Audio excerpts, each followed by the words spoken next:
네, 이 시간 우리가 함께 나눌 하나님의 말씀 신약성경 마가복음 2장 8절부터 12절까지 말씀입니다.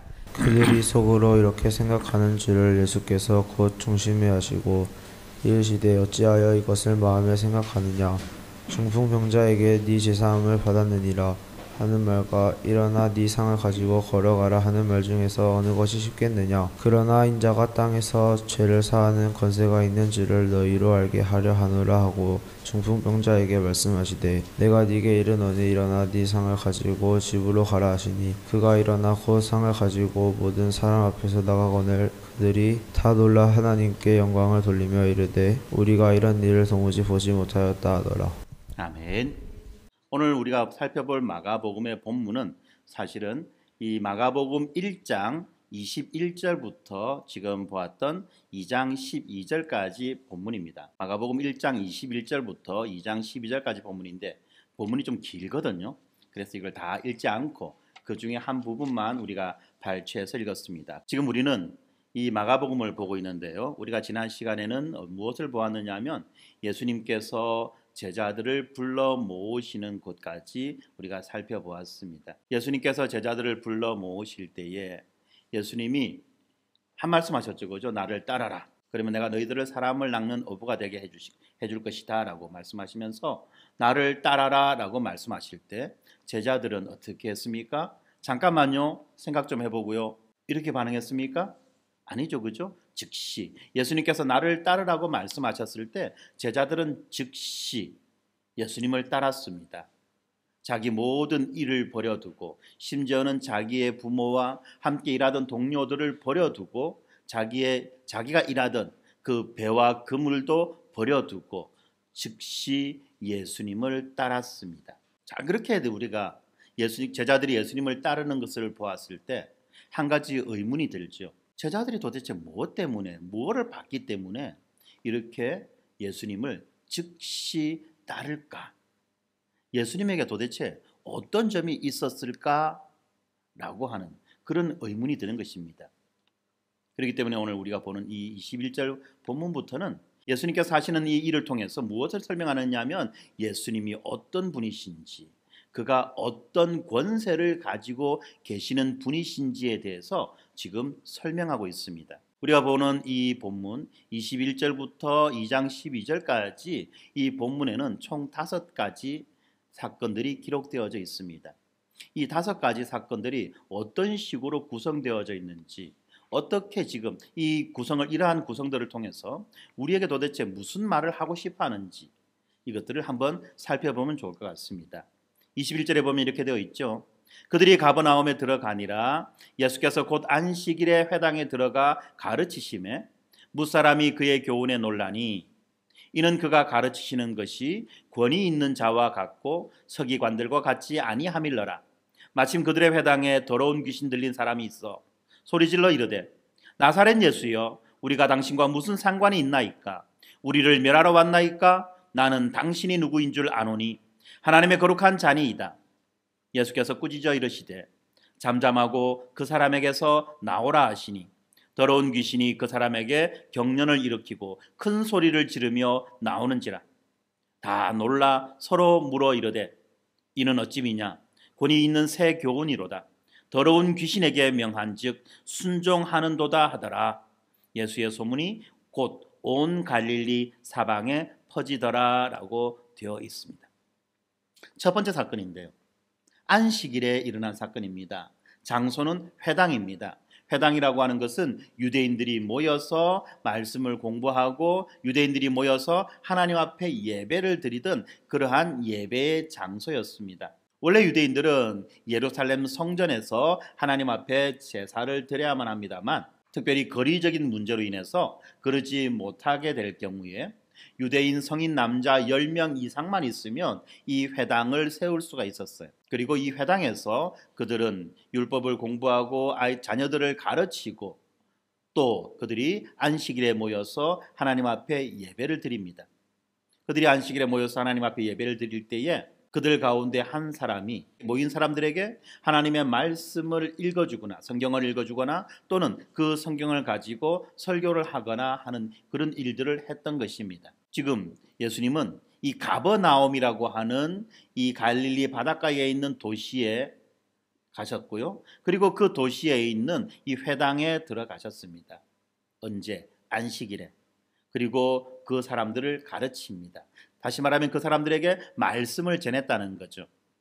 그런데 이렇게 예수님이 말씀을 전했을 때 그 결과가 어떤 것이냐면 사람들이 놀랐습니다. 제가 여러분들에게 말씀을 전할 때 여러분들은 안 놀라거든요. 그죠? 안 놀라요. 그리고 자요.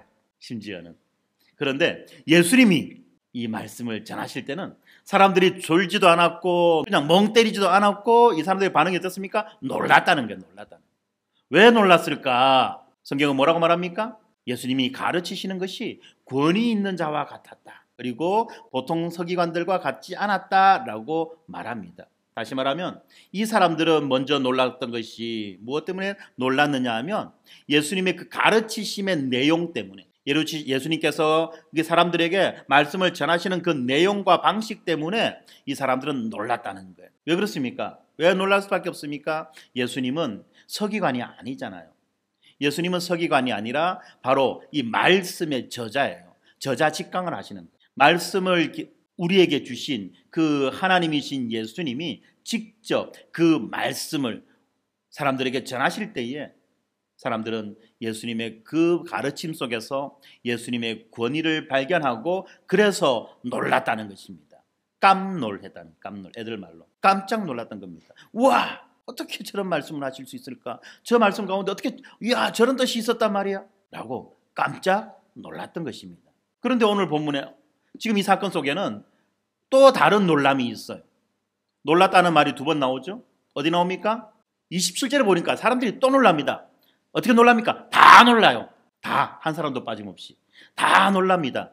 왜 놀랐느냐 하면 이렇게 놀란 이유는 뭘까요? 27절에서 사람들이 놀랐던 이유는 뭡니까? 바로 앞에 나와 있는 사건, 바로 귀신을 쫓아내는 사건이었습니다. 23절부터 마침 그들의 회당에 더러운 귀신 들린 사람이 있어 소리를 지릅니다. 뭐라고 소리를 지릅니까? 나사렛 예수여, 우리가 당신과 무슨 상관이 있습니까? 여기서 우리는 누굽니까? 귀신이에요, 귀신. 예, 우리 귀신들과 당신이, 예수님이 무슨 상관이 있습니까? 우리를 멸하러 왔습니까? 나는 당신이 누군지 압니다. 나는 당신이 누군지 압니다. 하나님의 거룩한 자입니다. 라고 지금 이 귀신이 예수님에게 지금 막 말을 하는 거예요. 귀신이 예수님에게 말을 합니다. 그러면서 예수가 하나님의 거룩한 자라고 말합니다. 지금 귀신이 어떤 자입니까? 사람들은 귀신을 어떻다고 여깁니까? 귀신을 깨끗하다고 여깁니까? 더럽다고 여깁니까? 귀신이 깨끗할까요? 더러울까요? 귀신은 목욕도 안 하잖아요. 우리는 아침에 세수하고 왔잖아요. 귀신은 목욕도 안 하고 세수도 안 해요. 양치도 안 해요. 그러니까 귀신은 더러워요. 여러분들 귀신 목욕했다는 소리 들어봤어요? 세수하고 양치했다는 소리 들어봤나요? 네, 귀신은 가장 더러운 존재라고 그렇게 사람들은 알고 있는데 이 가장 더러운 존재가 지금 가장 거룩한 자를 들먹이고 있어요. 격에 맞지 않지요. 나는 네가 누군지 안다. 왜 이런 식으로 이야기하느냐 하면 지금 귀신은 나름대로 예수님을 공격하는 거예요. 그렇지 않습니까? 우리가 어떤 아이들을 딱 봤을 때 네가 누구? 네 이름이 뭐고? 라고 묻는 것, 그것은 그 아이에게 상당한 주의가 되죠. 그리고 그 아이의 이름을 딱 부를 때 아이는 딱 긴장합니다. 바로 이름을 부른다는 것은 그 사람에 대한, 그 존재에 대한 어떤 일정의 지배권 내지는 어떤 영향력을 행사한다는 그런 의미예요. 자, 지금 귀신은 예수님에게 일정한 영향력을 행사하려고 이런 식으로 이야기합니다. 나는 당신이 누군지 압니다. 당신이 바로 하나님의 거룩한 자입니다. 이거는 예수님을 칭찬하는 거나 예수님을 높이거나 예수님께 영광 돌리는 말이 아니라 예수님에 대한 도전의 의미라는 것입니다. 그러니까 예수님이 뭐라고 말씀하십니까? 귀신을 꾸짖습니다. 그리고 말합니다. 잠잠하고 그 사람에게서 나오느라. 잠잠하고 그 사람에게서 나오라. 성경이니까 이렇게 말했지. 지금 예수님이 귀신을 뭐라 하잖아요. 가장 더러운 존재 뭐라 하잖아요. 우리말로 표현하면 뭡니까? 닥치라. 닥치고 눈 깔아라. 이 말이에요. 이 말. 지금 예수님이 지금 귀신을 야단치는 겁니다. 닥치라. 입 다물어라. 그리고 눈 깔아라. 나온나? 지금 딱 그렇게 지금 말씀하시는 겁니다. 그러니까 귀신이 어떻게 됩니까? 누가 더 셉니까? 예수님이 셀까요? 귀신이 셀까요? 예수님이 당연히 세죠. 그러니까 귀신이 나옵니다. 나오는데 끝까지 귀신이 지금 뭘 합니까? 애들 말로 겐세이. 그죠? 애들 말로 지금 이 겐세이를 한번 지기고 나오는 거예요. 한번 성질을 부리고 나오는 거예요. 그러니까 어떻게 합니까? 더러운 귀신이 그 사람에게 경련을 일으키고 큰 소리를 지르며 그 사람에게서 귀신이 나옵니다. 그 사람에게서 경련을 일으키고 큰 소리를 지르며 귀신이 나오는 거예요. 예수님의 그 명령에, 예수님의 그 권세에 눌려가지고 더 이상 반항하지 못하고 쫓겨나는 모습을 보여주는 것입니다. 그러니까 사람들이 어떻습니까? 다 놀란 거예요. 이렇게 귀신이 쫓겨나는 이 장면을 보고 사람들은 놀랍니다. 두 번 놀랐죠? 한 번은 예수님이 전하시는 그 말씀에 대해서, 이 사람들은 놀랐습니다. 그리고 또 이제는 예수님께서 귀신을 쫓아내시는 그 권세 있는 그 일들을 보고 지금 귀신이 놀랍니다. 그리고 난 다음에 사람들의 반응이 나오죠. 뭐라고 반응합니까? 어찌 된 거냐? 권위 있는 새 교훈이로다. 더러운 귀신에게 명한즉 순종한다 라고 하는 겁니다. 다시 말하면 말씀을 전하시는 것도 예수님의 권위로 연결시켜서 사람들은 이해하고 있고, 또 귀신을 쫓아내는 이러한 능력의 행위, 이것을 보면서도 사람들은 무엇을 보느냐 하면 예수님의 그 권위, 예수님의 그 권세를 보고 있다는 것입니다. 예수님이 지금 귀신을 쫓아내셨어요. 그리고 그 소문이 지금 어떻습니까? 곧. 마가복음의 특징 중에 하나가 곧이라고 했죠. 이 곧이 곳곳에 나옵니다. 28절에 곧이 나왔죠. 곧 온 갈릴리 사방에 퍼지더라. 온 갈릴리 사방에 퍼지더라. 온과 사방. 느낌이 있죠, 그죠? 모든 것을 다 포괄하는 거예요. 온 갈릴리 그리고 사방에 퍼지더라. 예수님의 말씀이 권위 있는 말씀, 권세 있는 말씀이고, 예수님이 지금 귀신에게도 권세를 행하셔서 귀신들을 쫓아내셨다라고 하는 이 소문이 막 퍼지는 겁니다. 그리고 난 다음에 29절부터 34절까지 말씀. 회당에서 나와 곧 또 나왔죠, 그죠? 회당에서 나와서 바로 야고보와 요한과 함께 누구 집에 갑니까? 시몬과 안드레의 집에 갑니다. 그럼 이 시몬과 안드레는 어떤 사람일까요? 우리가 앞절에서 제자들을 부르실 때의 내용을 살펴보면 시몬과 안드레는 형제입니다. 이 형제가 사는 이 시몬과 안드레의 집으로 가십니다. 가시는데 그 집에 누가 있습니까? 시몬의 장모가, 그죠? 다시 말하면 이 시몬이라고 하는 사람, 나중에 우리가 이 시몬이 베드로라고 하는 것을 알게 됩니다. 이 베드로는 누구를 모시고 사느냐 하면 장모님을 모시고 사는 거예요. 이 베드로는 장모님을 모시고 사는데 그 베드로의 장모가 지금 열병으로 누워 있어요. 열병으로 누워 있다는 것은 움직이지 못한다는 거죠. 열병이 너무 심해가지고 지금 움직이지 못하고 있는 겁니다. 그러니까 사람들이 말합니다. 그 여자에 대하여, 이 여자가 어떤 여자입니까? 장모예요, 장모.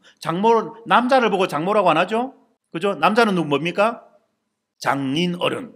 이야, 남자는 장인 어른이에요. 그러니까 지금 여기서 그 여자에 대하여 이야기할 때 그 여자는 바로 시몬의 장모라는 걸 알 수 있을 겁니다. 그 여자에 대하여 예수께 지금 말합니다. 사람들이 이 사실을 말해요. 무슨 사실? 지금 이 시몬의 장모가 열병으로 지금 누워 있습니다. 힘들어합니다. 고열이 나가지고 지금 고통스러워합니다. 라고 말할 때 예수님께서 나아가십니다. 그 장모에게 다가가십니다. 그리고 어떻게 합니까? 그 손을 잡아 일으키십니다. 그러니까 어떤 일이 생깁니까? 열병이 떠나갑니다. 병이 떠났어요. 병이 떠났다라고 하는 것은 병이 있다 없다 그 사람에게 없다는 거예요. 이제 그 사람이 병으로부터 다 나았다는 것입니다. 완전하게 회복되었다는 거예요. 그 회복되었다는 증거가 뭡니까? 그 여자가 그들에게 수종드니라. 이렇게 수종드는 상태, 수종을 들 수 있는 상태가 어떤 상태입니까? 병에서부터 회복된 상태 아닙니까? 지금 이 여자는 열병에서부터 조금 전까지만 해도 열병으로 누워있던 자가 이제 예수님께서 그 손을 붙잡아 일으키실 때에 열병은 떠나가고 이제 그 여자는 완전히 회복이 되어져서 이제 사람들을 접대할 수 있는, 대접할 수 있는 그런 상황까지 이르게 되었다는 것입니다. 병이 나섰어요. 열병이라고 하면 아주 좀 다양하죠. 감기일 수도 있고 좀 더 심한, 그죠? 어떤 말라리아와 같은 것일 수도 있고 지금 우리 성도들 가운데 또 지금 이 연료로 인해서 지금 고생하고 있는 성도들이 있습니다. 여러분들 아시죠? 우리 하준이와 엄마와 할머니가 지금 이 코로나로 인해서 고생하시는데 여러분들 위해서 꼭 기도해 주세요. 예수님께서 이 시몬의 장모의 열병을 치유하셨던 것처럼 우리 하준이와 어머니와 할머니의 그 코로나도 치유해 주시고 병이 낫도록, 그 아픈 것이 낫도록 여러분들 함께 기도해 주시기 바랍니다. 네, 이렇게 지금 예수님께서 병을 고치셨어요. 자, 그리고 난 다음에 이 소문은 날까요, 안 날까요? 여기서 말하고 있지 않습니다. 그런데 당연히 소문이 나겠죠, 그죠? 귀신을 쫓아냈다는 소문이 난 것과 마찬가지로 예수님이 병을 고쳤다라고 하는 이 소문도 나는 거예요. 그러니까 32절 보세요. 저물어 해질 때에 해가 뉘어 넘어갑니다. 밤이 된 거예요, 밤이 됐는데도 불구하고 어떻습니까? 모든 병자와 귀신 들린 자를 사람들이 예수님께 데려옵니다.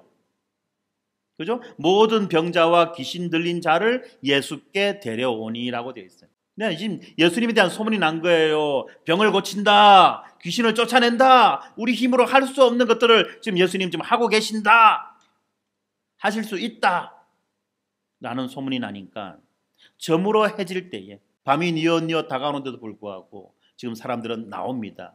왜 이렇게 저물어 해질 때라는 말을 이렇게 본문에서 이야기하고 있느냐 하면 지금 이 일이 지금 언제 벌어난 일입니까? 안식일에. 그죠? 안식일에 지금 일어난 일 아닙니까?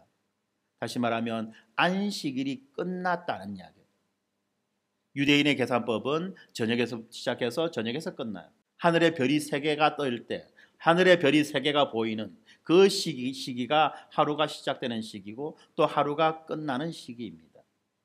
다시 말하면 안식일이 끝났다는 겁니다. 왜 이렇게 안식일이 끝났다는 걸 이야기합니까? 안식일이 끝나야지만이 모든 공적인 활동이 시작되는 거예요. 강제 휴식의 시간이 끝나고 모든 공적인 활동이 시작되는 겁니다. 그러니까 사람들이 지금 무엇만 기다리고 있습니까? 안식일이 끝나기만을 기다리고 있는 거예요.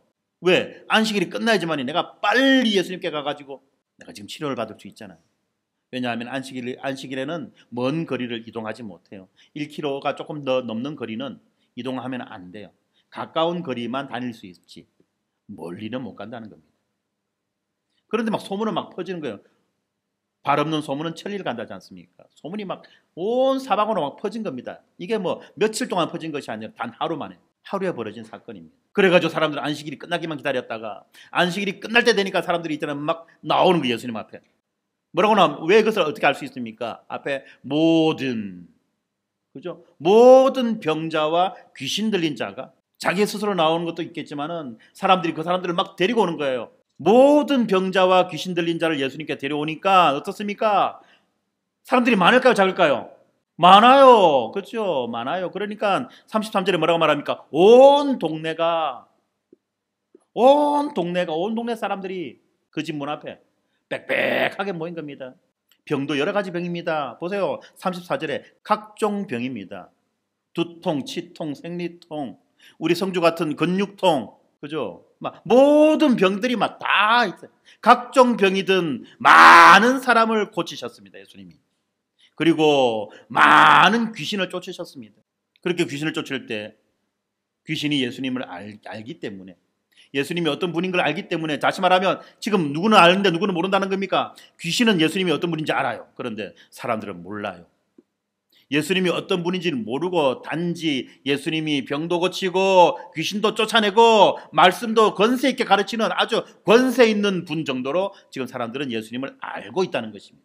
자, 그래서 귀신들이 예수님에 대해서 말하는 것을 예수님이 허락하지 않고 있어요. 왜냐하면 적절한 때가 되면, 하나님의 때가 되면 하나님의 방법으로 예수님은 자기가 어떤 분이신지를 스스로가 드러내실 것이기 때문에, 스스로가 하나님의 그 영광을 드러내실 것이기 때문에 귀신이 이 영광 드러냄을 허락하지 않는다는 거예요. 예수님은 귀신에게 영광 받는 것을 원하지 않는 것입니다. 한번 보세요.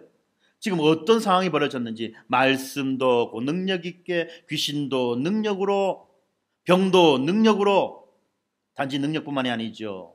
그죠? 우리는 자꾸 능력만 바라보지만 능력보다 더 중요한 것을 본문은 뭐라 말합니까? 권세로 권위 있게 지금 말씀도 귀신도 병도 지금 고치시는 것입니다. 지금 뭘 말하고 있습니까? 예수님의 권세가 어떠한 것인지, 예수님의 권위가 어떠한 권위인지를 지금 본문은 말하려고 하고 있습니다. 그리고 난 다음에 35절부터 보세요. 자, 우리가 지금까지 보았던 21절부터 34절까지는 예수님이 말씀에 있어서도, 귀신을 쫓아내는 것에 있어서도, 병을 고치는 것에 있어서도 아주 권세 있게, 권위 있게 일하시는 분이다라고 하는 것을 우리에게 말해주고 있지요. 그리고 난 다음에 35절부터 39절까지 보면 아직 새벽도 아직 밝기 전에 예수께서 일어나 나가 한적한 곳으로 가사 거기서 기도하시더니 시몬과 및 그와 함께 있는 자들이 예수의 뒤를 따라가서 만나서 이르되 모든 사람이 주를 찾나이다. 시몬과 및 그와 함께 있는 자들이, 이 사람들이 예수님의 뒤를 따라갑니다. 예수님을 찾아간 거죠. 그리고 예수님을 만났습니다. 그래서 그 말합니다. 예수님 모든 사람들이 지금 주님을 찾습니다. 이렇게 말하는 사람들의 마음이 어떻습니까? 마음이 어떨까요? 예수님 걸리면 죽습니다. 빨리 도망가 있어요. 이런 의미일까요? 어떤 의미입니까? 예수님 지금요 사람들이요 막 지금 밤인데도요 지금 집에 안 가고요 막 점점 더 많은 사람들이 와가지고 예수님을 찾고 있어요. 예수님 인기 짱이에요. 자, 예수님 진짜 멋진 분이에요. 이런 의미를 담고 있지 않습니까? 근데 예수님은 뭐라 말씀하십니까? 이르시되 우리가 다른 가까운 마을들로 가자. 거기서도 전도하리니 내가 이를 위하여 왔노라. 뭘 위하여 왔다? 전도를 위하여 왔다. 전도가 뭡니까? 도를 전하는 겁니다. 도를 아십니까? 우리는 그러면 뭐라고 대답합니까? 네, 도를 압니다. 그리고 우리는 도를 가지고 있습니다. 그리고 나는 그 도를 가고 있습니다. 라고 말해야 돼요. 네, 이렇게 전도를 합니다. 전도를 하기 위해서 오셨다는 겁니다. 전도, 말씀을 그들에게 가르치는 거죠. 예수님께서 구체적으로 어떤 전도를 하셨을까요? 예수님의 사역의 시작이 뭡니까? 때가 찼다. 하나님의 나라가 가까이 왔다. 그리하여 회개하라. 복음을 믿어라. 하나님의 나라가 가까이 왔으니까 회개하고 복음을 믿어라는 거죠. 바로 이 말씀을 하기 위해서 예수님은 오셨다는 것입니다. 다시 말하면 하나님 나라가 지금 우리 가운데 세워지고 있다. 이미 우리 가운데 하나님 나라가 들어왔고 그 나라가 지금 세워져 가고 있다. 이것을 알게 하고 그리고 믿음으로 그 나라에 들어오라고 하는 그 초청을 하기 위해서 예수님이 오셨다는 거예요. 이것이 메인입니다, 여러분. 예수님은 자기의 오신 목적을 분명히 말씀하셨어요. 이것 때문에 무엇을 말씀하십니까? 귀신을 쫓아내고, 이것 때문에 또 무슨 일을 하십니까? 병을 고치시는 거예요. 하나님 나라가 이곳에 왔기 때문에 그 하나님의 나라가 어떤 나라인가를 예수님은 지금 보여주고 계신다는 것입니다. 그들에게 아주 생동감 있게 보여주고 계신다는 것입니다. 그리고 난 다음에 예수님 지금 어떻게 하십니까? 온 갈릴리에 다니시며 그들의 여러 회당에서 전도하시고 또 귀신들을 내쫓으시더라. 여러 회당에서 전도하시고 귀신들을 내쫓으시더라. 아까 윗달라 한 회당이죠, 그죠? 가버나움에 있는 한 회당에서 전도하시고 귀신 하나를 쫓아내셨습니다. 그런데 이제는 예수님이 어떻습니까? 하나가 아니라 여러 회당에서 전도하시고 또 귀신들을 내쫓고 계신 것입니다. 예수님의 일이 점점 어떻다? 확대되어 가고 있다는 겁니다. 늘어가고 있다는 겁니다. 커져가고 있다는 거예요.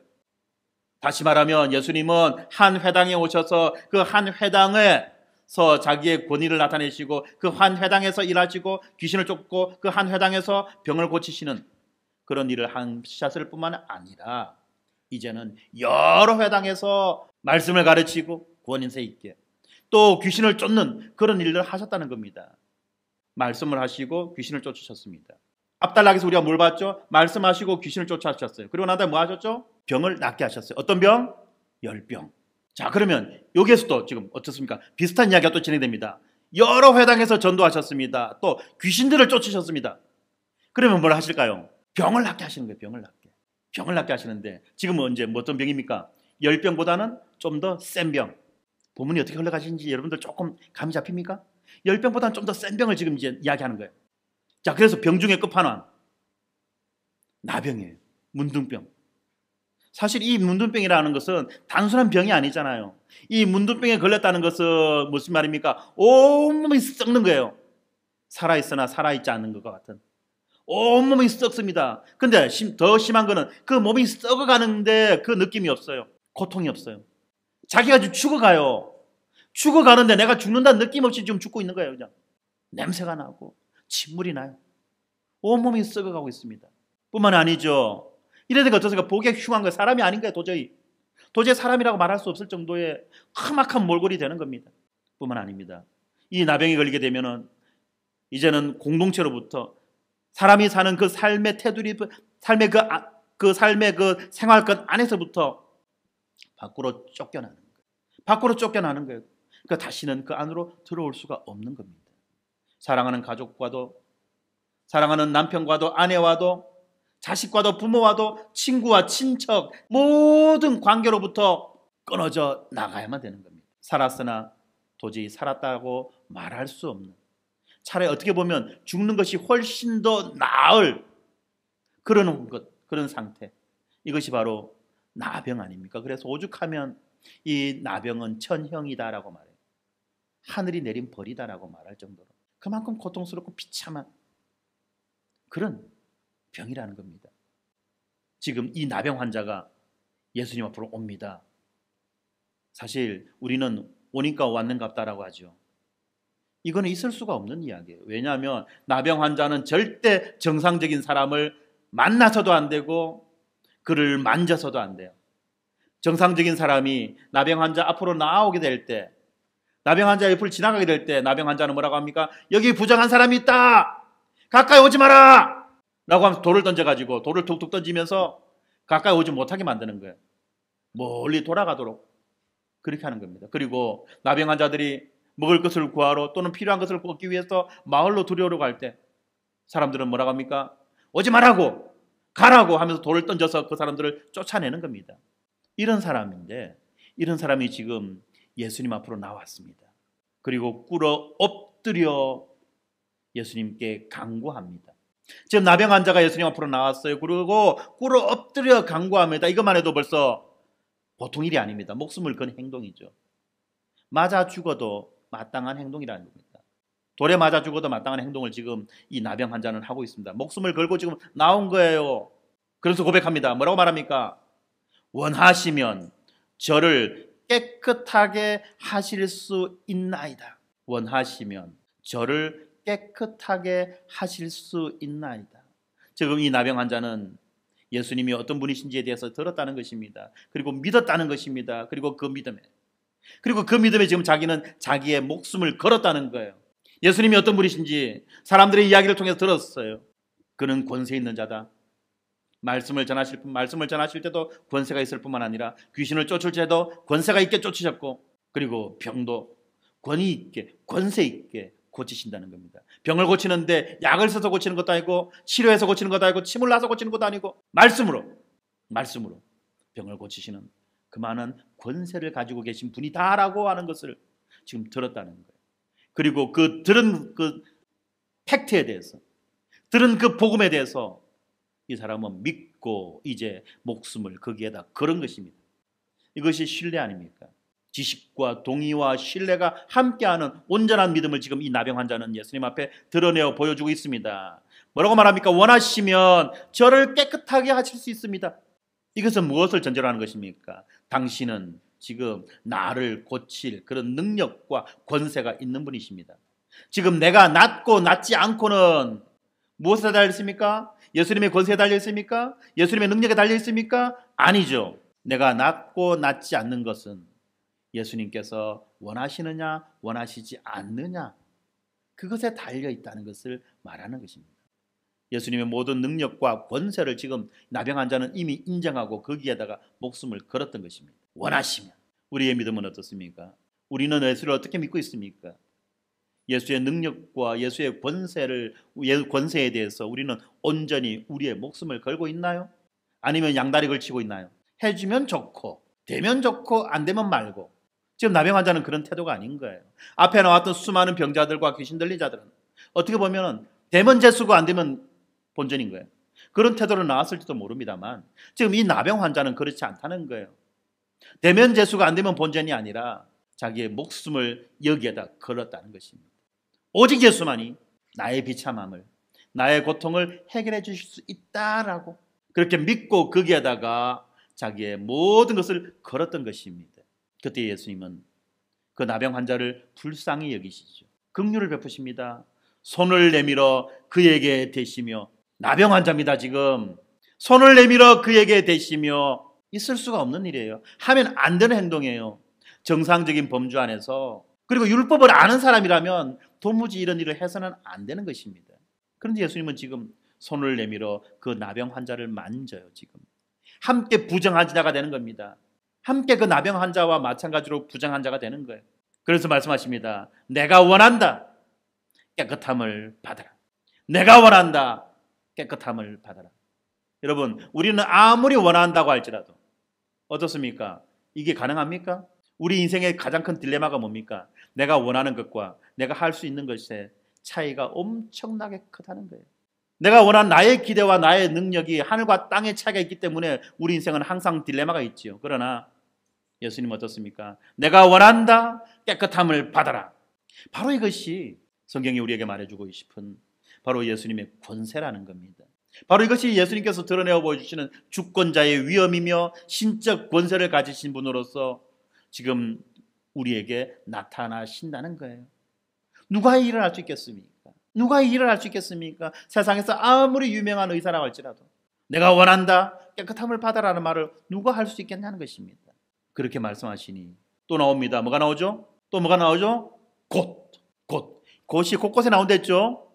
여러분들 이 곧을 잘 봐야 됩니다. 이 마가복음에 나오는 이 곧을 잘 봐야 돼요. 곧이 곳곳에 나오는데 이 곧이 뭔가를 잘 봐야 돼요. 곧 뭡니까? 즉시로. 뜸도 안 들입니다. 아마 내가 원하노니 깨끗함을 받으라. 곧.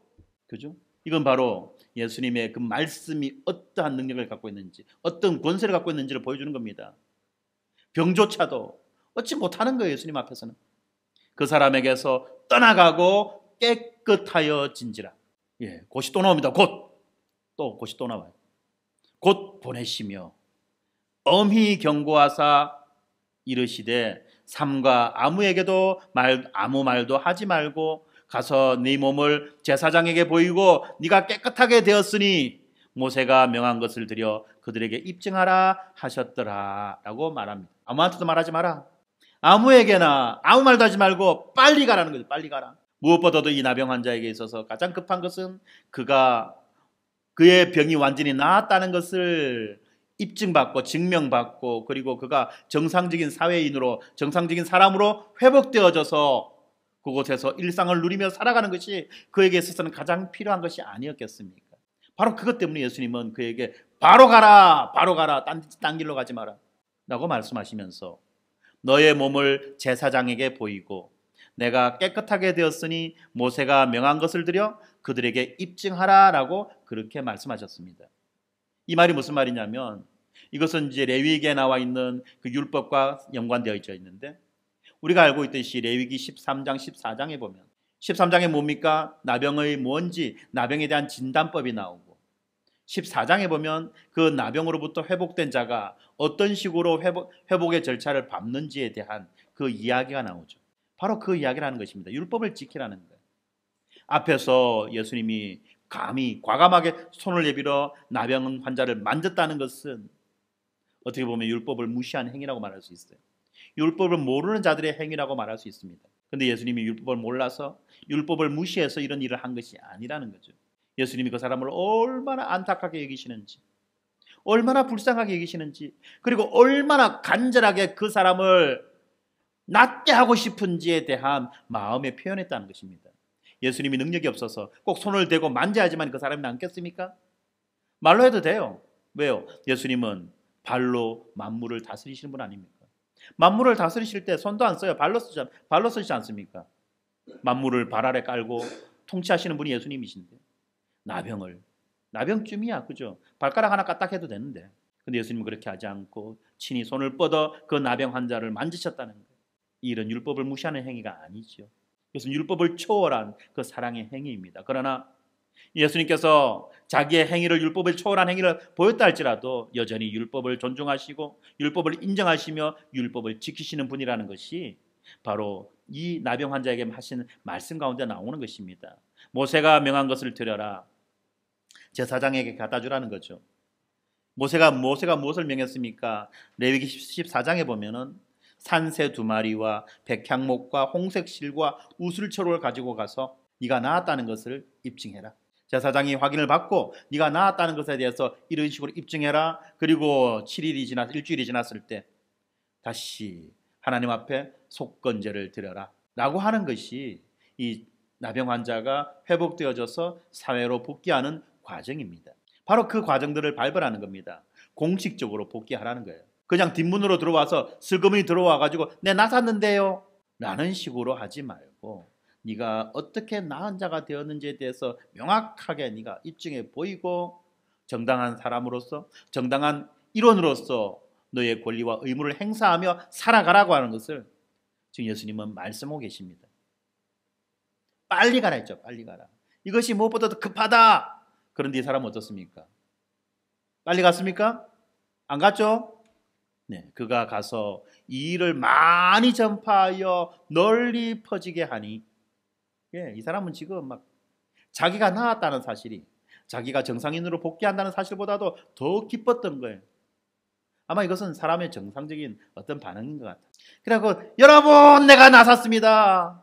내가 나섰어요. 내가 문둥이가 이제 정상적인 사람이 됐습니다. 여러분 보세요. 전에 내가 썩어갖고 막 손가락도 떨어지고 고름도 나고 진물도 나고 냄새도 났는데 지금 깨끗한 손이 되었습니다. 여러분 피부도 깨끗해졌어요. 보세요. 너무 기쁜 나머지 온 동네를 춤을 추며 그렇게 다녔던 것입니다. 그래서 소문이 막 더 크게 번지는 겁니다. 어느 정도까지? 다시는 드러나게 동네에 들어가지 못하고 오직 바깥 한적한 곳에 계실 수밖에 없을 정도까지 이제는 막 사람들이 물밀듯이 밀려드는 겁니다. 어떻습니까 여러분들? 예수님의 능력과 예수님의 권세가 어떻다는 것이 점점 더 증폭시켜서 지금 성경은 말하고 있지 않습니까? 그리하여 사방에서 사람들이 그에게 나오고 있습니다. 자, 여기까지만 보면, 만약에 우리가 여기까지만 보고 성경을 덮으면 우리는 예수님에 대해서 어떤 인식을 할 수 있느냐 하면 야, 예수님은 뭐 말빨도 좋은가 봐. 말씀도 잘 전하고 예수님은 귀신도 쫓아내고 예수님은 병도 고치시는 분이네. 좋으신 분이고 특별한 분이고 대단한 분이네. 좋네. 이런 분 하나 옆에 있으면 내가 참 평생 동안 걱정 안 하고 막 그냥 병원 안 가도 되고 참 좋겠다. 아마 이 정도 생각에서 멈출 겁니다. 그래서 성경은 우리에게 거기에서 멈추면 안 된다라고 합니다. 그런 의미에서 2장이 시작됩니다. 이 2장 1절 첫 번째 2장 1절부터 시작되는 이 사건은 아주 중요한 사건입니다. 다시 말하면 이 5번째 이 사건은 앞에서 일어났던 4가지 사건을 한 단계 더 업그레이드 시켜주는 그런 사건이면서 동시에 새로운 사건이 진행되어져 나가는 하나의 단초의 역할을 하는 그런 사건인 것입니다. 어떤 사건이 일어납니까? 아까 우리 호영이가 이 본문을 잘 읽어주었는데 한번 보겠습니다. 수일 후에, 이 수일 후라는 것은 앞에서 일어났던 이 4가지 사건이죠. 앞에서 일어났던 이 4가지 사건, 말씀을 전하시고 귀신을 쫓으시고 다음에 병을 낫게 하시는 이런 일들을 쭉 하고 난 다음에 그리고 난 다음에 조금 시간이 지났다는 것입니다. 수일이 지났다는 거예요. 이 수일이 얼마인지 모릅니다. 일주일일 수도 있고 보름일 수도 있고 한 달일 수도 있고. 예수님은 다시 어디로 가셨습니까? 가버나움에 가셨습니다. 아까 우리가 이 사건이 어디서부터 시작됐죠? 가버나움에서부터 시작됐어요. 가버나움에서부터 일이 시작돼가지고 쭉 진행됐는데 다시 가버나움에 들어가셨습니다. 뭔가 일이 또 생기겠네. 그죠? 집에 계신다는 소문이 들립니다. 그러니까 이제는 어떻습니까? 많은 사람들이 모였는데 어느 정도까지? 문 앞까지도 들어설 자리가 없게 되었습니다. 문 앞에도 조금 전에 얼마나 말했습니까? 문 앞에 온 동네가 다 모였다라고 했는데 이제는 문 앞에조차도 막 이제는 들어설 자리가 없는 거예요. 이걸 뭐라 말하죠? 사람이 산을 이루고 사람이 바다를 이룬다. 인산인해. 사람이 산을 이루고 사람이 바다를 이룬다는 거예요. 사람이 너무 많다는 거예요. 인산이래, 인산이네. 자, 이때 예수님께서 또 뭐 하십니까? 그들에게 도를 말씀하시더니 뭐 하셨다는 거죠? 전도하셨다는 거예요. 전도하셨습니다. 전도하셨습니다. 도를 말씀하시니까 그 다음에 뭐가 나와야 됩니까? 우리가 앞에서 봤던 순서로 따르면 귀신 이야기가 나와야 되죠. 그죠? 근데 귀신 이야기가 안 나오고 바로 건너뛰어서 누가 나오죠? 중풍병자가 나와요. 중풍병자 한 사람이 나옵니다. 중풍병. 아까 우리가 봤을 때 제일 처음에 예수님께서 열병을 고치셨어요. 그리고 나병을 고치셨습니다. 나병이 뭐랬죠? 병의 끝판왕. 그럼 중풍병은 뭡니까? 이거는 세발의 피죠. 물론 중풍병도 심각합니다. 엄중합니다. 고치기 힘들어요. 그리고 중풍병에 걸린 사람도 참 불안하고 비참한 삶을 살 수밖에 없어요. 왜냐하면 누워가지고 아무것도 할 수 없는 그런 존재이기 때문에 모든 것을 다 타인에게 의존하며 살아야 되는 존재이기 때문에 참 이것도 힘든 병은 맞습니다만 그러나 앞에 있는 나병과 비할 수는 없겠죠. 뭔가 좀 약한 게 나왔어요. 중풍병자 한 사람을 지금 네 사람이 메워가지고 옵니다. 네 사람이 어깨에 걸머지고 오는 거예요. 그런데 문제가 생겼죠. 무리들 때문에 사람들이 너무 많이 모여가지고 이 사람들을 지금 이 사람을 예수님 앞으로 나아갈 수 없는 겁니다. 웃잡고 고민하다가 이 사람들이 지금 뭘 합니까? 예수님이 계신 그 집에 지붕을 뜯었습니다. 이 참 집주인은 뭐고 이거? 이러면 집주인은 뭐가 됩니까? 예수님 때문에 지금 이거 막 재산상의 손해를 보는 거. 참 그죠? 예, 이 집주인이야. 집주인의 지붕을 뜯은 게 아니죠. 예, 그 계신 곳에 지붕을 뜯어서 구멍을 냈어요. 구멍을. 근데 구멍도 작은 구멍도 아니에요. 어느 정도 큰 구멍입니까? 이 중풍병자가 누워 있는 그 상, 이 상이라고 하는 것은 어떤 들것이라고 생각하면 될 거예요. 중풍병자가 누워 있는 그 들것을 내릴 만큼 그만큼 큰 구멍을 천장에다 뚫고 지붕에다 뚫고 그리고 그 사람을 위에서부터 쫙 내립니다. 한번 이 장면 한번 상상해 보세요. 사람들이 오늘처럼 이렇게 말씀을 다 예수님의 말씀을 딱 집중해서 듣고 있어요. 막 빽빽하게 몰려가지고 딱 보고 있는데 물론 어떤 사람은 그 중에서 깜빡깜빡 조는 사람도 있었을지 모르겠습니다만 근데 갑자기 천장에서 푸식푸식 소리가 나고 천장에서 막 먼지가 떨어지고 돌이 툭툭 떨어지고 그러다가 구멍이 뻥 뚫히고 뭐가 위에서부터 내려옵니다. 그러니까 사람들이 어떻게 합니까? 순간 예수님을 보고 있다가 갑자기 와가 된 거가 뭐지? 하늘을 보는 겁니다. 천장을 보는 겁니다. 뭐가 빠바밤 내려오는 거죠. 음악은 안 났겠지만 그때 예수님은 이 상황을 다 알고 계시겠죠, 그죠? 예수님께서 그들의 믿음을 보시고 지금 중풍병자에게 말합니다. 뭐라고 말씀하시느냐? 작은 자야. 작다. 중풍병자 보고 작다 했으면은 키가 작았나? 나이가 작았나? 하여튼 뭔지 모릅니다만 작은 자라고 말합니다. 작은 자야. 내 죄 사함을 받았느니라. 지금 중풍병자가 쭉 내려오고 있어요. 중풍병자가 들것에 실려가지고 들것에 누워가지고 중풍병자가 쭉 내려오고 있는데 예수님은 그 사람을 향해서 뭐라고 말하느냐 하면 작은 자야 내 죄사함을 받았느니라. 너의 죄사함을 받았다라고 말씀하십니다. 그런데 이때 누가 있었느냐 하면 서기관이라는 사람들이 있었어요. 어떤 서기관이 거기 앉아서 마음에 생각합니다. 말한 거 아니에요. 마음에 생각하기를 이라고 하니까 여기에서는 문장보를 뭐 붙이면 되겠습니까? 큰 따옴표, 작은 따옴표. 작은 따옴표를 붙이겠죠. 생각입니다. 마음에 생각합니다. 큰 따옴표 아닙니다. 이 사람이 어찌 이렇게 말하는가? 예수님을 보고 뭐라 합니까? 이 사람이라고 하죠. 이 사람이 별로 기분 안 좋아요. 그죠? 이 사람이 어찌 이렇게 말하는가? 신성모독이로다. 오직 하나님 한 분 외에는 누가 능히 죄를 사하겠느냐? 이 사람 말이 맞습니까? 틀립니까? 이 말이 맞을까요? 틀릴까요? 우리의 죄를 사하실 수 있는 분, 우리의 병을 낫게 하실 수 있는 분은 많은 사람들이 할 수 있어요. 의사도 병을 낫게 할 수 있고요. 그죠? 어떤 이런 은사가 있거나 능력이 있는 사람도 병을 낫게 할 수 있어요. 귀신도 마찬가지입니다. 사람이 귀신을 쫓아낼 수도 있어요. 우리 기독교만 귀신을 쫓아내는 것이 아니라 다른 이방 종교에서도 이런 귀신을 쫓아내는 그런 일들을 합니다. 그런데 지금 중요한 건 죄. 죄는 그 누구도 용서할 수가 없어요. 죄는 그 누구도 없다고 할 수 없는 것입니다. 왜냐하면 죄라고 하는 것은 바로 하나님에 대한 범죄예요. 우리가 행하는 모든 죄는 바로 하나님에 대한 범죄라는 것을 알아야 돼요. 그렇기 때문에 오직 하나님만이 우리의 죄를 용서하실 수 있어요. 다른 누구도, 어떤 종교적 인물도 죄를 용서한다고 말할 수 없는 것입니다. 그렇기 때문에 이 서기관의 생각은 맞습니다. 이 사람이 어찌 이렇게 말하나? 말할 자격이 없다는 거죠. 신성모독이다. 오직 하나님 한 분 외에는 누가 능히 죄를 사하겠느냐?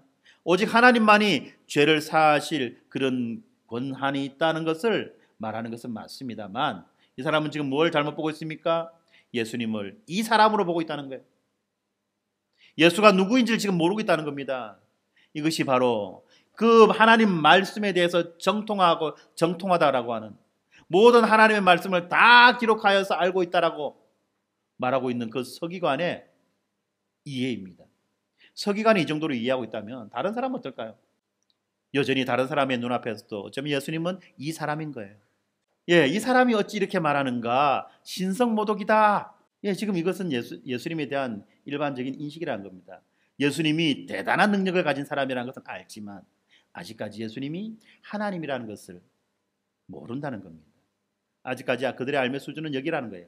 그러니까 8절에 보면 그들이 속으로 이렇게 생각하는 줄을 예수님께서 곧 중심에 아시고, 예수님은요 우리의 속마음도 다 아신다는 겁니다. 지금 이 자리에 있는 여러분들의 속마음도 예수님은 알고 계신다는 거예요. 설교가 와 이래 기노 따분해 죽겠다, 이 마음도 예수님은 아신다는 거예요. 예수님이 다 아십니다. 저는 몰라요. 그래서 저는 길게 할 수 있어요. 그러니까 어떻습니까? 이제 예수님이 아셨어요. 그리고 난 다음에 예수님은 아는 건 가만히 안 놔두죠. 어찌하여 이것을 네 마음에 생각하느냐? 중풍병자에게 너의 죄사함을 받았다라는 말과 일어나서 너의 상을 가지고 걸어가라 하는 말 중에 어떤 것이 쉽겠느냐? 그러나 인자가, 아주 독특한 표현이 나옵니다. 이제 마가복음에서 처음으로 인자라는 말이 나오죠. 인자가, 이 인자라고 하는 것은 어떤 말이냐면 예수님께서 자신을 가리켜서 말씀하실 때 인자라는 말을 쓰시는데, 특별히 자기의 신성을 나타내실 때에 인자라는 말을 쓰십니다. 인자라고 하는 것은 여러분들 알고 계시다시피 다니엘서에서 나오는 이 사람의 모양을 한 하나님, 사람의 모양으로 이 땅에 오신 하나님을 이야기하는 거예요. 이 인자가 땅에서 죄를 사하는 권세가 있는 줄 너희로 알게 하려 하노라. 사람들은 지금 예수님이 하시는 일들과 예수님의 말씀을 듣고 예수님께서 어떤 권세를 가지고 있다는 것을 알았습니까? 말씀에 권세가 있고 귀신을 쫓는 권세가 있었고 병을 고치는 권세가 있다는 것을 사람들은 알았습니다만 그들이 몰랐던 것이 있어요. 그러나 그들이 반드시 알아야 되는 것이 있습니다. 무엇입니까? 바로 죄를 사하는 권세를 예수님이 가지고 계신다는 것을 알아야만 했던 거예요. 그래서 지금 이 본문이 여기 이 자리에 들어와 있는 겁니다. 그리고 우리가 이것을 놓치면, 우리가 이것을 그냥 놓치고 성경을 덮으면 예수님은 그냥 좋은 옆집 아저씨에 지나지 않는 거예요. 그러나 우리가 이 본문을 알게 될 때, 그리고 앞에서 본문이 어떤 식으로 이 말을 하기 위해서 빌드업 과정을 거쳤는지를 알게 될 때에 우리는 이 여기에서 땅에서 죄를 사하는 권세가 인자에게 있다라고 하시는 이 말씀 앞에 우리는 우리 인생의 참된 기대와 소망을 걸어야만 하는 것입니다. 그리고 목숨을 걸고 예수님 앞으로 나아갔던 그 나병 환자처럼 이제 우리도 우리의 인생을 여기에 걸어야 되는 거예요. 왜 그렇습니까? 내 인생이 왜 이렇게 고달픕니까? 내 인생이 왜 이렇게 뜻대로 안 풀립니까? 내 인생이 왜 이렇게 괴롭습니까? 남편 잘못 만나서도 아니에요. 자식 잘못 만나서도 아니고 부모 잘못 만나서도 아니에요. 왜 이렇습니까? 이것은 바로 우리의 죄 때문이라는 것을 알아야 돼요. 우리 인생에 불행이 있고 비참이 있고 고통이 있고 고난이 있는 것은 바로 우리의 죄 때문이라는 것을 아시고, 그 죄의 문제가 해결될 때 우리가 이제 복과 안식을 참된 복과 안식을 누릴 수 있다는 것을 우리는 알아야만 하는 것입니다. 우리의 죄의 문제가 해결되지 않으면 우리는 어떤 자입니까? 앞에서 보았던 중풍병자와 같은 자이며, 앞에서 보았던 나병 환자와 같은 자이며, 앞에서 보았던 열병 환자와 같은 자라는 것을 우리는 알아야만 합니다. 어떻게 보면 우리 인생도 마찬가지로 귀신 들린 자 아닙니까? 목사님 어떻게 심한 말 하셨어요? 아니요. 우리는 사탄이 지배하고 있는 세상 아래에서 이 죄와 사망의 세력에 매여서 종살이하고 있던 자 아니었습니까? 도무지 헤어날 수 없는 자고 날마다 살아가면서 이 세상 가운데에서 점점 악한 모습을 띠며 원하지 않는 악한 모습을 띠며 원하지 않는 악한 짓을 하며 살아갈 수밖에 없는 자 아니었습니까? 하나님께서 창조하셨던 그 하나님의 형상, 하나님의 그 영광스러운 모습을 모조리 파괴당하고 모조리 상실해버린 그런 자 아닙니까? 살면 살수록 우리 안에 마귀적인 성향, 귀신적인 성향, 그 죄된 성향이 더 강하게 드러나는 그것이 우리의 인생 아닙니까? 어떻게 보면 우리처럼 귀신 들린 자가 없다는 거예요. 이런 인생 가운데 지금 예수님이 오셨습니다. 그래서 예수님은 우리에게, 그리고 그 예수님은 우리에게 우리 인생의 가장 근본의 해결책을 주시는 겁니다. 내 인생이 왜 불행합니까? 돈이 없어서 불행한 거 아니에요. 내 인생이 왜 불행합니까? 공부 못해서 불행한 거 아니에요. 내 인생이 왜 불행합니까? 몸에 병이 있어서 불행한 게 아니에요. 여러분 아셔야 됩니다. 누구를 잘못 만나서 내 인생이 불행한 것도 아니고 나에게 뭐가 없어서 불행한 것이 아니에요. 내 인생이 이렇게 불행하고 비참하고 고통스러운 것은 바로 이 죄의 문제 때문에, 이 죄에 얽매여 있기 때문에 우리는 영원히 불행할 수밖에 없고 불행 가운데 살다가 불행 가운데 죽을 수밖에 없는 그런 자들이란 것을 우리는 기억해야만 합니다. 그리고 그 불행의 사슬을 지금 예수님이 오셔서 지금 단번에 끊어주시는 것입니다. 여러분, 땅에서 죄를 사하는 권세가 있는 줄을 너희로 알게 하노라. 너희로 알게 하려 하노라. 반드시 알아라는 겁니다. 알아야 된다는 겁니다. 그리고 중풍병자에게 말합니다. 내가 너에게 이르노니, 내가 원한다. 내가 너에게 이르노니 일어나 너의 상을 가지고 집으로 가라. 조금 전까지만 해도 아무 기동도 하지 못했던 중풍병자, 다른 사람에 의해서, 그것도 무려 4명이나 필요한, 그 사람을 옮기기 위해서 4명이나 필요한 그런 상태의 중풍병 환자가 예수님의 이 말 한마디에 그 자리에서 일어나서 지금 자기가 실려왔던 그 상을, 그 들 것을 이제 그 중풍병 환자가 들고는 집으로 돌아가는 거예요. 놀라운 상황의 역전 아닙니까?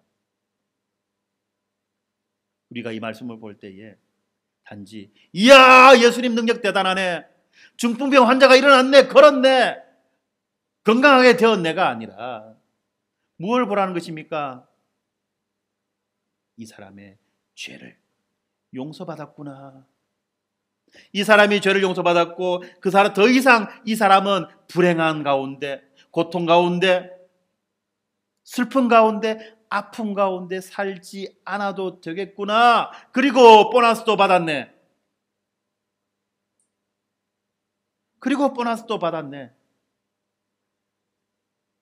이제 그도 건강이 회복되었구나 라는 것을 우리는 발견해야만 합니다.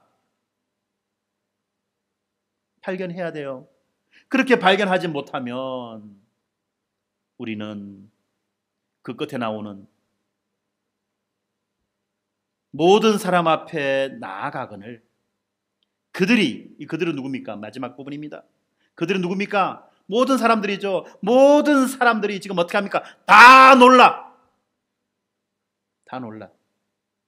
놀랐다는 말이 몇 번 나왔죠, 지금까지? 3번 나왔죠.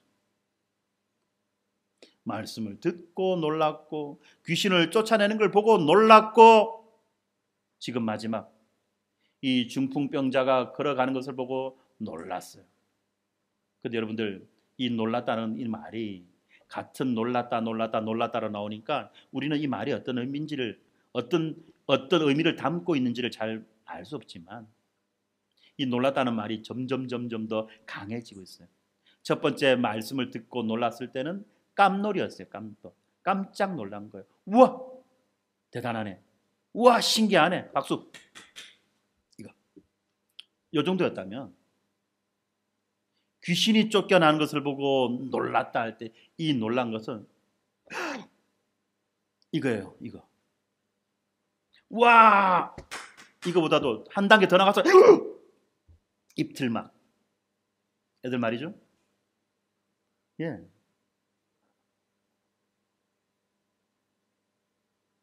끔찍 놀란 거예요. 깜짝 정도가. 끔찍 놀란 거예요. 그런데 마지막에 나오는 이 놀랐다. 이 놀랐다는 말은 무슨 말이냐면 소위 말하는 애들 말로 지렸다. 지렸다. 뭐를 지렸어요? 바지에다 지렸다는 말이겠죠. 지렸다는 말입니다. 무슨 말입니까? 그 지렸다는 정도도 표현이 안 되겠죠. 아주 혼비백산한 거예요. 아주 어리나간 거예요. 어리나간 거. 정도가 아니라 그냥 자기가 지금 막 어떤 상태에 있는지 막 어리 빠진 상태, 정신이 몽롱해진 상태, 너무나도 놀란 나머지 지려버린 그런 상태.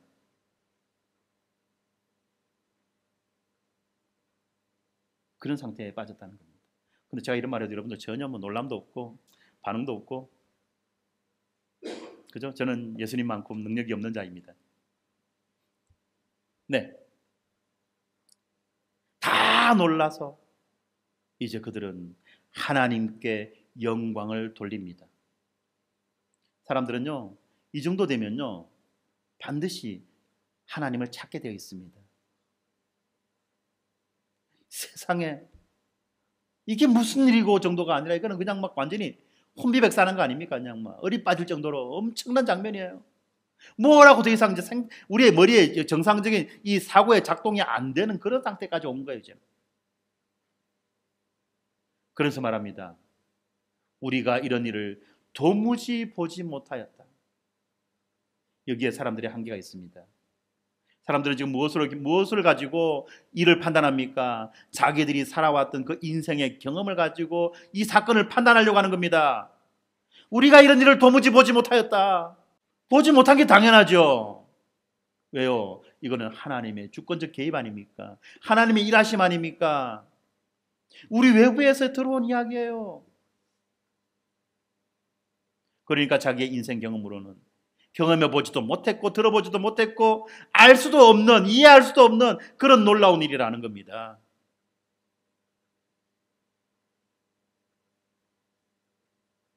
여기에 우리의 무엇이 필요합니까?